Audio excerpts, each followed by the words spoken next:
नरेंद्र मोदी के एक मुख्य आर्थिक सलाहकार अनंत नागेश्वरन, उनका लेख सब कुछ कह गया। उन्होंने बोला कि नहीं भाई, E10 वापस आना चाहिए। जो मैंडेटरी फ्यूल बनाया गया था वो डिसीजन गलत था और चॉइस रखना समझदारी थी। मैं कहूंगा देर आए दुरुस्त आए ज्यादा सही है। यानी कि 2 मंत्रियों की ऐसी तैसी कर दी उन्होंने। हाँ भाई, क्योंकि मंत्री जी तो कह रहे थे मैं तो पेट्रोल का मुंह ही नहीं देखना चाहता हूँ, कम से कम चर्चा के लिए तैयार हो गए। Thank you.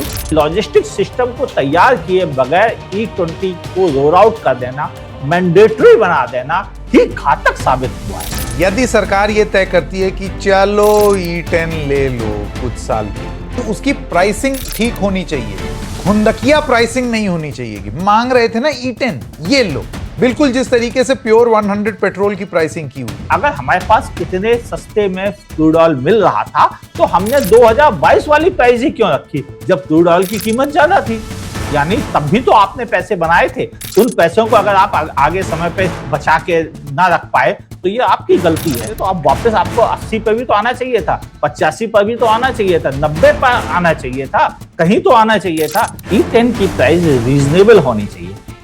टेक्निकली तो उसकी कीमत E20 से कम होनी चाहिए। अगर आप कम नहीं कर सकते तो सिमिलर प्राइस पर E10 का विकल्प देना चाहिए और इससे ऊपर लेके जाना समझदारी नहीं है। क्योंकि नेताओं को चुनावी वाली जबान समझ में आती है, तो अभी दोबारा चुनाव आने वाले हैं उत्तर प्रदेश के, पंजाब के, उत्तराखंड, और कहीं ऐसा ना हो कि दाम भी कम होगा, E10 भी हो सकता है वापस आ जाए, लेकिन चुनाव से एकदम नजदीक है। कई मैन्युफैक्चरर्स ने अपने ऑफ द रिकॉर्ड बातों में मुझसे कहा है सबसे ज्यादा कंप्लेंट हमारे पास पंजाब स्टेट से आई है और अगला चुनाव वहां है, क्या पता पंजाब से ही E10 की सप्लाई शुरू हो जाए। अरे गधा, क्या आपने थ्योरी दी।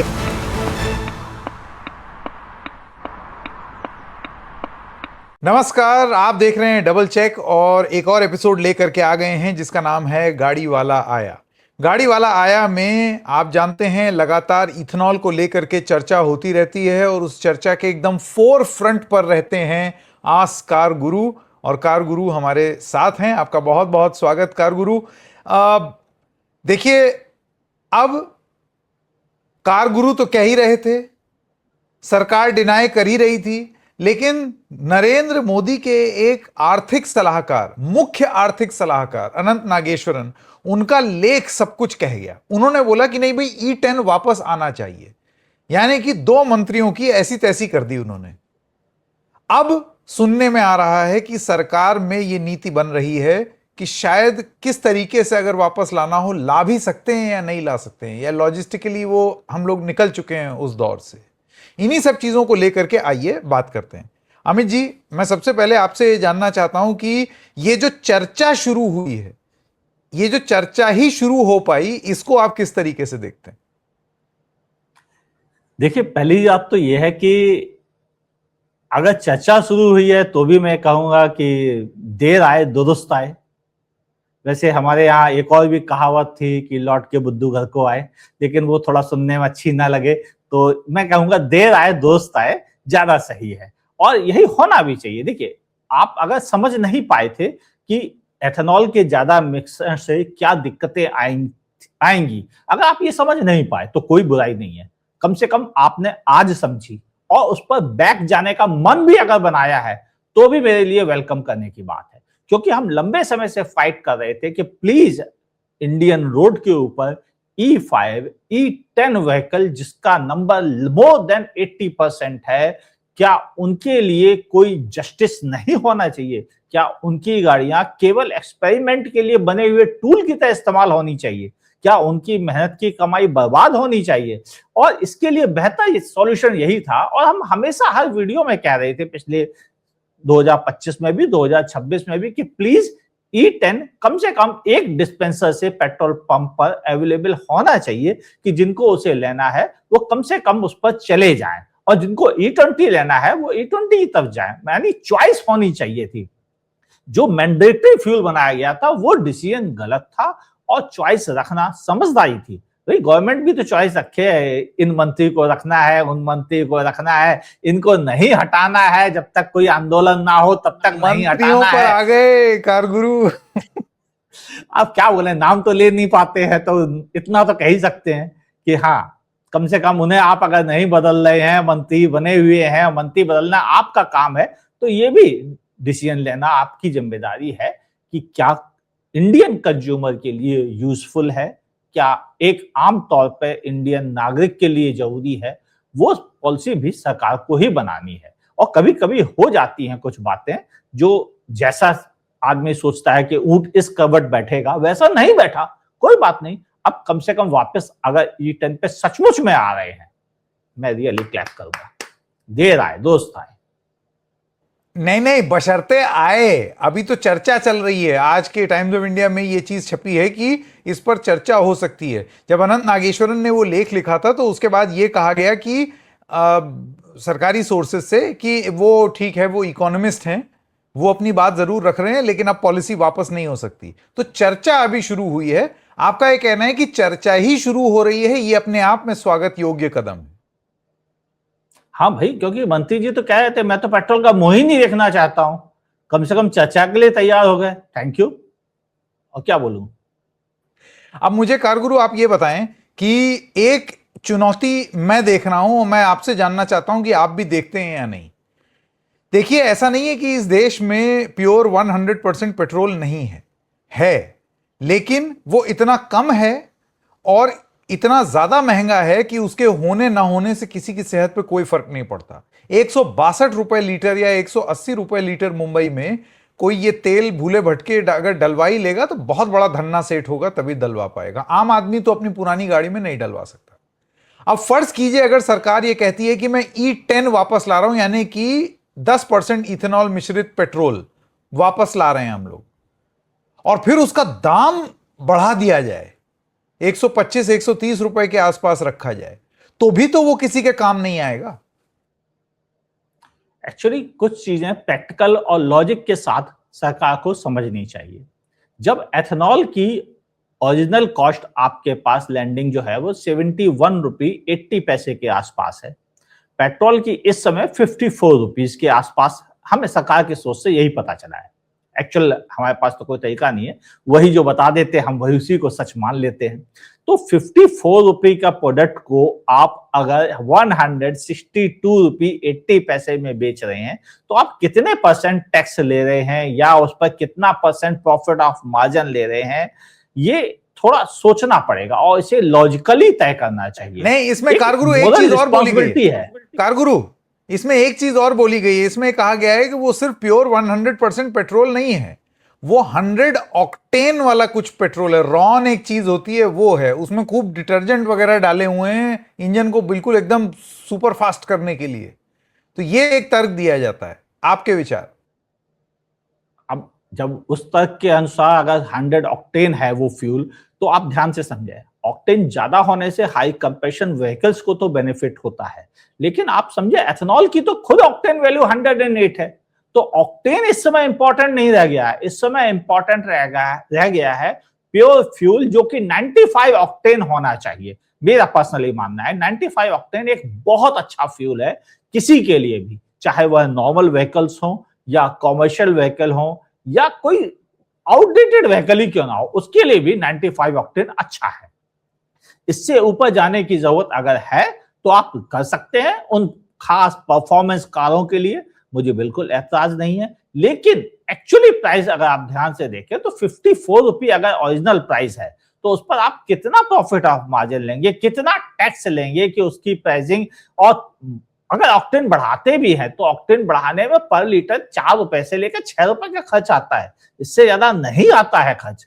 फिर आप उसे 162 रुपीज और मुंबई में 184 रुपये लीटर आपका बेचना कतई लॉजिकल नहीं है, इसको समझदारी से डील करना चाहिए। वैसे ही अगर आप 71 रुपये, मतलब ये मुनाफाखोरी हुई कारगुरु, तो ये मुनाफाखोरी हुई, मुनाफाखोरी, बिल्कुल मुनाफाखोरी वर्ड ही इसके लिए सही बैठता है। और मुझे ताजुब इस बात पर है, इतने सारे कंज्यूमर कोड बने हुए हैं, वो क्यों नहीं साफ कह रहे हैं जब आपकी ओरिजिनल कॉस्ट इसकी 54 रुपये है तो इसकी जस्टिफाइड कॉस्ट पे बेचा जाना चाहिए। एथेनॉल की प्राइस ज्यादा है, एग्री करता हूं। एथेनॉल मिलाने से पेट्रोल की प्राइस बढ़ रही है, ये भी बात बिल्कुल सही है। और एथेनॉल जरूरी भी है क्योंकि देश आत्मनिर्भर होना चाहता है, लेकिन उसे एक स्टेप बाय स्टेप किया जाना चाहिए। जो मैंने पिछले एपिसोड में बात की थी कि लॉजिस्टिक सिस्टम को तैयार किए बगैर E20 को रोल आउट कर देना, मैंडेटरी बना देना ही घातक साबित हुआ है। अगर अभी भी वो E10 को एक्चुअली में प्लान कर रहे हैं और लाना चाहते हैं तो मेरा मानना है एटलीस्ट हर पेट्रोल पंप पर एक नोजल जरूर होना चाहिए ताकि सब लोगों को वह आसानी से मिल सके, क्योंकि E5 E10 व्हीकल का मार्केट शेयर 80% है, तो 80% नोजल एक्चुअली में उसके होने चाहिए। अगर 80 नहीं कर सकते हो 60 तो कम से कम कर दो। यानी अगर 3 नोजल बने हुए हैं तो 2 नोजल E10 के होने चाहिए, एक E20 का कर दीजिए, मुझे कोई एतराज नहीं। अगर आप एक दे देते तो भी गनीमत है, कम से कम मिल तो जाएगा लोगों को और सही प्राइस पे मिलना चाहिए। तो कारगुरु दो बातें आपने हाईलाइट की, आपने दो बातें यहां पर हाईलाइट की हैं कि यदि, और ये एक बहुत बड़ा इफ है, यदि सरकार ये तय करती है कि चलो E10 ले लो कुछ साल के लिए जब तक पुरानी गाड़ियां हैं, तो नंबर 1 वो आप उपलब्ध कराएं हर पंप में उसी अनुपात में जिस अनुपात में E10 वाली गाड़ियां हैं। ये नहीं कि कहीं यदा कदा XP100 की तरह आप खोज रहे हैं, रणछोड़ दास छाछड़ की तरह, कि कहीं मुझे XP100 मिल जाए और मिल ही नहीं रहा है, बादल आवारा हो गया है।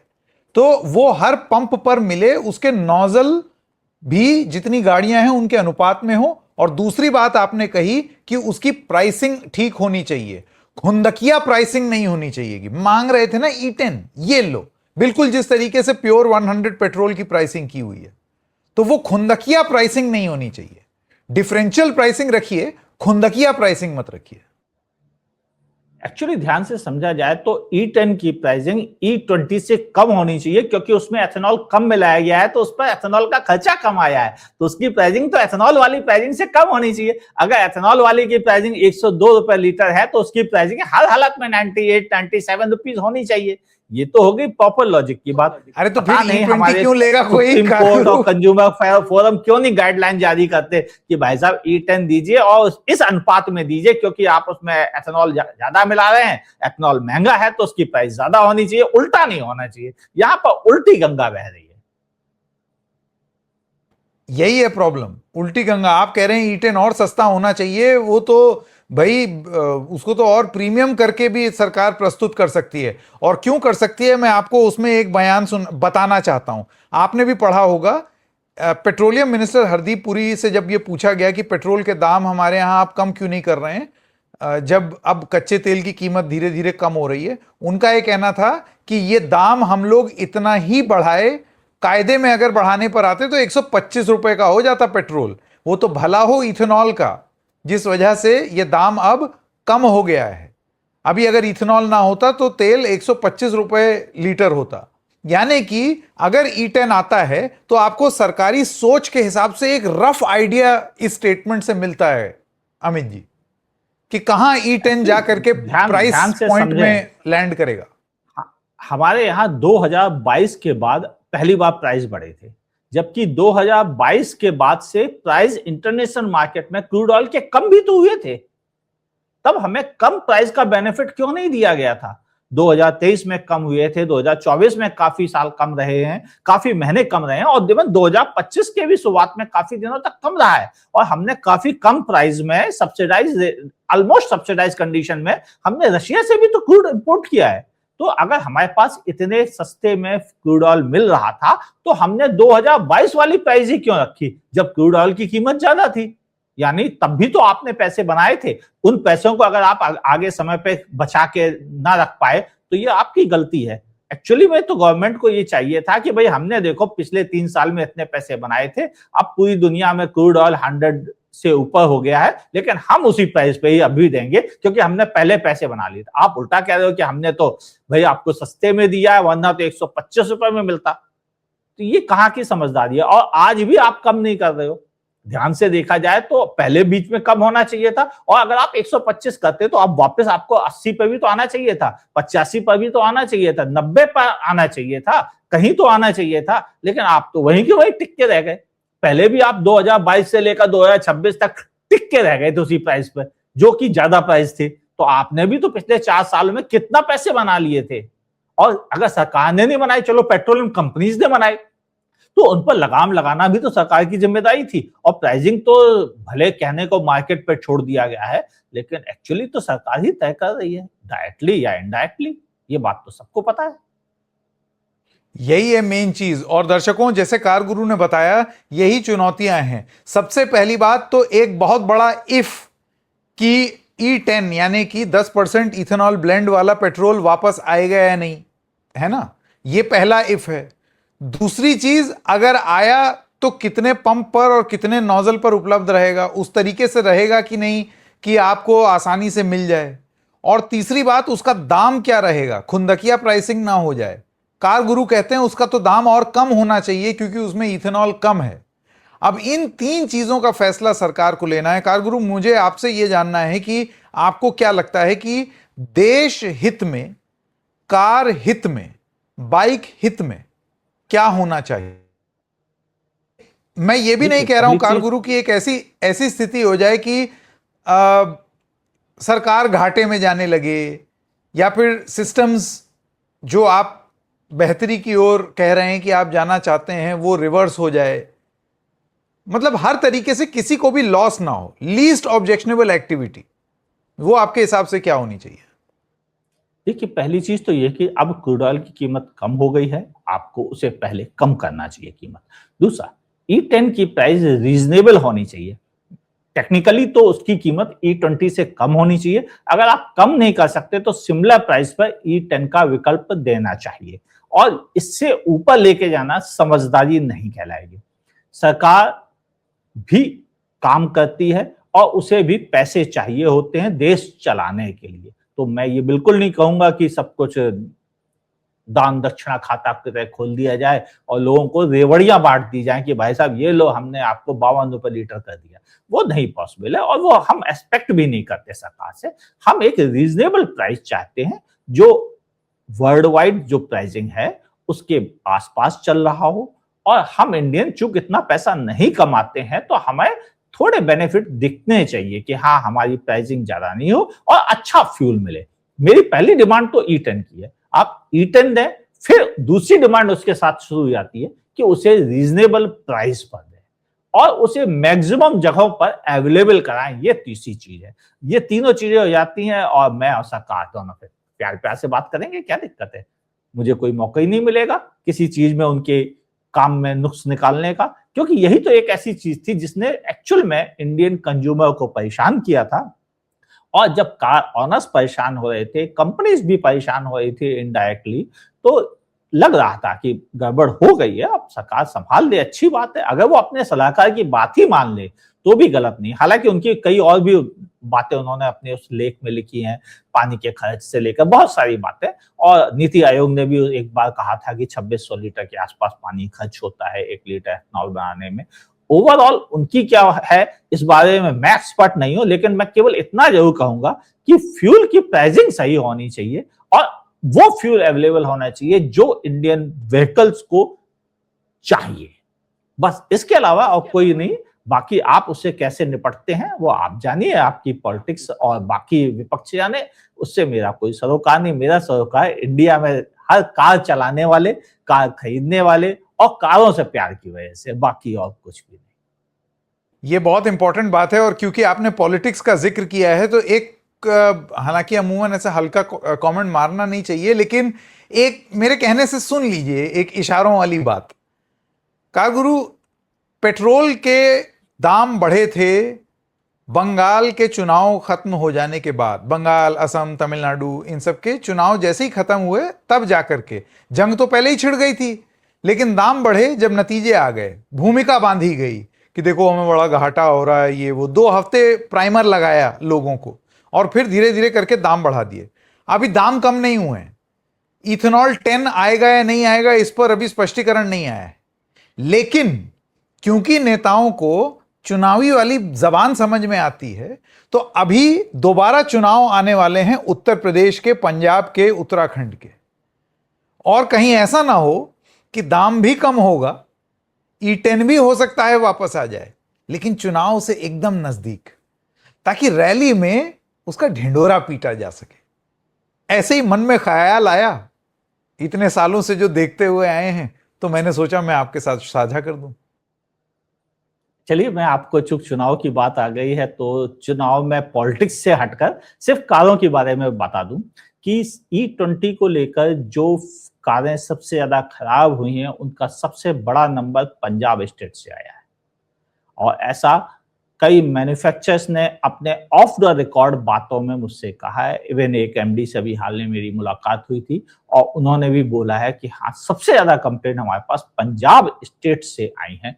और वहां पर केवल एक हमारी व्हीकल के साथ नहीं, ऐसी कई कंपनीज के उन्होंने नाम लिए कि उनके व्हीकल में भी सबसे ज्यादा कंप्लेंट सिर्फ पंजाब से आई है। और अगला चुनाव वहां है, क्या पता पंजाब से ही E10 की सप्लाई शुरू हो जाए। अरे गजब, क्या आपने थ्योरी दी। आज से 5 साल पहले किसान आंदोलन हुआ था, उसी पंजाब के किसान थे, और वो आंदोलन 13 महीने चला और फिर बाद में ये तीनों कृषि कानून वापस लिए गए पंजाब के चुनाव से एकदम पहले। अब आप कह रहे हैं कि ये जो गाड़ी खराब हुई हैं, कार बनाने वाले कह रहे हैं सबसे ज्यादा शिकायतें पंजाब से आ रही हैं। आप जानते हैं पंजाब में जरा लग्जरी कार, लिमोजीन कार, अलग अलग तरीके की कार का बड़ा शौक होता है, और वहां पर गाड़ियां खराब होना, तो क्या कानून वापसी या नियम वापसी पंजाब को नजर में रख करके लिया जाएगा? ये हम अलग ही टेंजेंट पर जा रहे हैं। कार गुरु ने एक शेयर किया है कुछ, और बड़ी रोचक जानकारी शेयर की है, लेकिन सबसे बड़ी बात यही है कि और बाकी चीजों को छोड़ते हुए कार गुरु, खास तौर से पर्यावरण पर असर, और चावल बनाने में और जो गैस बनती हैं उससे पर्यावरण को नुकसान, मेज पर शिफ्ट करना, शुगर केन बेल्ट से हटा करके कहीं और उत्पाद उसका करना जहां वाटर टेबल, ये सारी चीजें क्या है ना, ये एग्रीकल्चर साइंटिस्ट से हम लोग बात कर लेंगे, वरना लोग आरोप लगा सकते हैं कि ये देखो कहां की कहां जोड़ रहे हैं। लेकिन जैसे कि आपने एकदम सही कहा, मैं एग्री कर रहा हूं। मैं खुद कह रहा हूं कि मैं ऑटोमोबाइल के अलावा दूसरी किसी चीज का एक्सपर्ट हूं नहीं, तो मैं उस पर कैसे बात कर सकता हूं, और मेरी बात में वजन ही नहीं होगा अगर मैं खुद उस फील्ड को अच्छे से जानता नहीं होगा, तो मैं उस बारे में तो कोई कमेंट कर ही नहीं पाऊंगा। हाँ, मैं केवल, मेरी सिर्फ इतना है कि पेट्रोल सही कीमत पर मिले और अच्छी क्वालिटी का मिले और सही ढंग से मिले और सबको मिले, ये सब बस सॉल्व हो जाए तो हमारी प्रॉब्लम भी सॉल्व हो जाएगी। और शायद ही, मैं तो किसी आंदोलन का हिस्सा नहीं रहता हूं और मेरा पॉलिटिक्स से कोई लेना देना भी नहीं है। मैं कारों से प्यार करता हूं, व्हीकल से प्यार करता हूं, और इसीलिए अपनी आवाज उठाता रहता हूं। और कभी भी मतलब मेरा आक्षेप वगैरह किसी भी पॉलिटिकल पार्टी पर नहीं रहता है, चाहे वो इधर का हो उधर का हो। मेरी बैकग्राउंड में कभी भी पॉलिटिक्स नहीं थी एकदम। और ये तो आपको बोलने की जरूरत नहीं है, आपके प्रशंसक, आपके दर्शक भी इस चीज को समझते हैं और जानते हैं। कारगुरु, जाते जाते आखिरी शब्द, आपको लगता है कि E10, आपका क्या मानना है, E10 को वापस आ जाना चाहिए? ये जितनी बातें आपने बताई हैं उनको ध्यान में रखते हुए आना चाहिए? और एक सबसे महत्वपूर्ण सवाल, कब तक E10 इस देश में रहना चाहिए, और कब यह फैसला लिया जाए कि अब E10 नहीं, अब चलो अब E20 की ओर चले जाएं? आपके मन में वो जो प्रजनन दर है गाड़ियों का, रिप्लेसमेंट रेट, वो आप क्या मानते हैं? देखिए, नीति आयोग और श्याम ने जो टाइम फ्रेम दिया था कि 2030 तक एटलीस्ट कम से कम E10 फ्यूल की सप्लाई रेगुलर रखी जाए। मेरा पर्सनली मानना है कि इतना तो हर हाल में करना ही चाहिए। ऐसा ना हो कि 2026 में लाके 2027 में फिर वापस हटा लो, ये कोई समझदारी नहीं है।